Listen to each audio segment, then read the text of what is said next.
তুষার আপনার কাছ থেকে, যেমন আপনি বলেছেন যে সব সংস্কারই বিএনপি নাকচ করেছে, এটা কি রকম সমালোচনা হয়ে গেল? সব সংস্কারই কি বিএনপি আসলে নাকচ করেছে? প্রত্যেকটা সংস্কার বিএনপি নাকচ করেছে। মেজর প্রত্যেকটা সংস্কার, যেমন এই যে প্রধানমন্ত্রীর মেয়াদ কতদিন থাকবে, সরকারের মেয়াদ, মেজর শব্দটা আপনি বলেননি, আপনি বলেছেন সব সংস্কারই।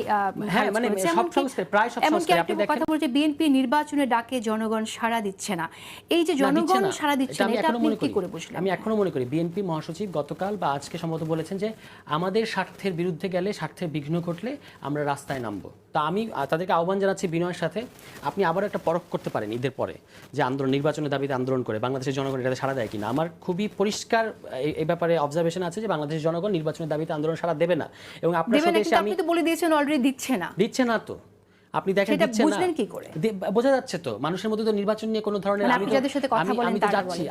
আমি তো সারা নরসিংদীতে যাচ্ছি, অন্যান্য অনেক জায়গায়, শ্রীমঙ্গলে গেছি, দেশের বহু জায়গায় গেছি, কোথাও নির্বাচন নিয়ে তাড়াহুড়া নাই। কিন্তু নির্বাচন হবে না, নির্বাচন লাগবে না, এই কথা কেউ বলছে না।